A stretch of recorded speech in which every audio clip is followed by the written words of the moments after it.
All right, we just talked yesterday about the plum pudding model and how Rutherford's experiment showed that there might be something more substantial in the center of an atom, and we will find today that that is in fact the nucleus, and we'll talk about the structure of atoms. So that was some of the history of understanding how we got to our modern day view of atomic structure. So in that nucleus, that really concentrated part, is protons and neutrons, or are protons and neutrons. Protons are the positively charged particles in the nucleus, and neutrons are neutrally charged particles in the nucleus.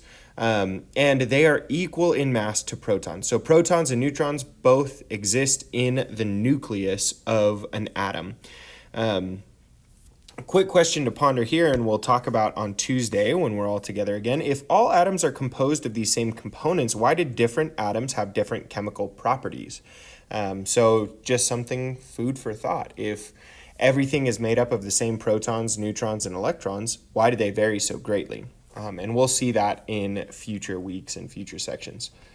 The number of electrons that orbit is actually the answer to the above question as well. So how many electrons are in a valence shell of an atom? That is the solution to the question posed just now. And it totally changes how atoms interact with one another.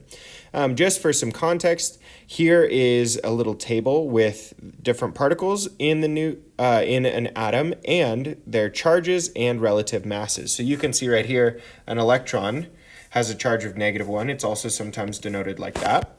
A proton has a positive charge of 1, and a neutron is neutral, so it has no charge. Now you can see right here that protons and neutrons are almost identical in their masses, but electrons are pretty small. They are 1,000 times smaller, basically, than a proton or a neutron. So we actually, when we're looking at masses of atoms and elements, we basically ignore the mass of electrons. Okay, it's small enough to be negligible. We would say that it is so small that we don't pay attention to it. It's infinitesimal. Not quite, but pretty close. So there are some key ideas for the subatomic particles as well: electrons, protons, and neutrons. In isotopes, and Chris said this yesterday in class, in isotopes, that's atoms when they have the same number of protons. So every carbon atom has 6 protons. Every nitrogen atom has 7 protons, right? We talked about that. But this is when they have different numbers of neutrons. So for example, sodium here, we have 2 isotopes of sodium. Each of them have 11 protons, as you can see there and there in their nucleus. But one sodium atom has 12 neutrons, while the other sodium atom has 13 neutrons. Now, those are called isotopes of one another. You can also see in this what we would call an electron cloud. We'll talk more about that in the future, but this right here, that kind of pinkish area, is an electron cloud, and that's where the 11 electrons are for this atom. But we're looking primarily right now at the nucleus of the atom. So one has 12 protons, one has 12 neutrons, and one has 13 neutrons.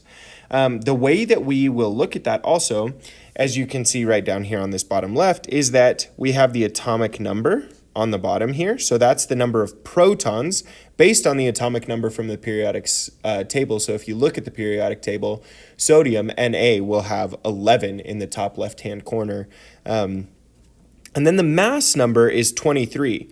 Now the mass number then, how did we get from 11 to 23? Well, we got there because we added the mass number, the number of protons, plus the other massive part of an atom, which is the neutrons, right? Remember, the electrons do not have very much mass, so it's negligible, but the protons and the neutrons together have the same amount of mass. And so we can add them together to get that mass number. So this one in particular is 11 plus 12. So that would be our isotope of sodium on the left-hand side, because it has the mass total of 23 massive parts, subatomic particles. So on the right-hand side then, we have 24 as the mass number because there are 13 neutrons and 11 protons. So we add the protons and the neutrons together and we get the mass number. And then you also have the element symbol. So to generalize this, we would say X with an A on the top and a Z on the bottom. That A on the top is the mass number, and the Z on the bottom, again, is the atomic number. So mass number is the atomic number plus the neutrons, and atomic number is found on the periodic table. It is the identity of the element. So, since protons and neutrons are the only particles with that significant amount of relative mass, we would say that those are the only ones that are accounted for in the mass number. So the atomic number, as a summary, is equal to the number of protons. It's the identity of the atom. The mass number is the number of protons plus the number of neutrons. So the sodium atom is 23 and 11 sodium, then the protons are 11, and the neutrons are 23 minus 11, 12. Now for the 24 isotope, with the mass number of 24, it has 11 protons still, because that is the identity of a sodium atom.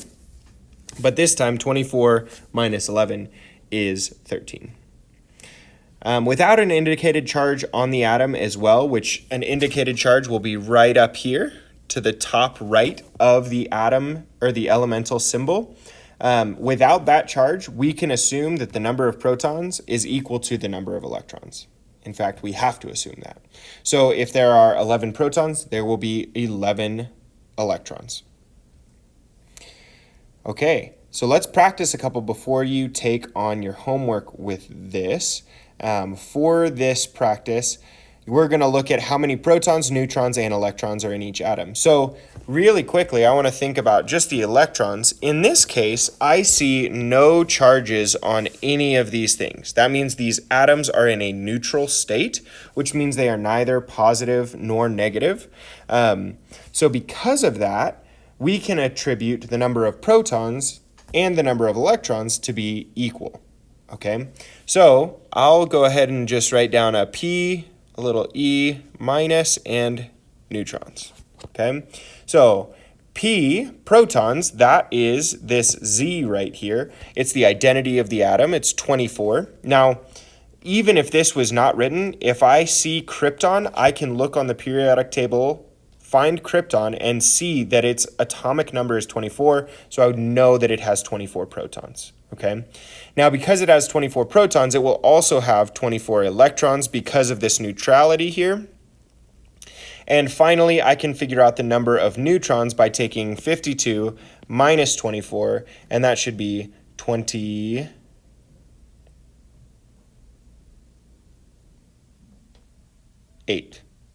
There we go. Wanted to make sure that I'm not wrong on this recording. Woo. So let's look right at this next element. So we have protons, electrons, and neutrons. Okay, so the protons, again, are that Z portion, so it's 68. Electrons, because there's no charge, are the same as the protons, so 68. And the neutrons will be the top number subtracting the bottom number, and that will be 99 neutrons.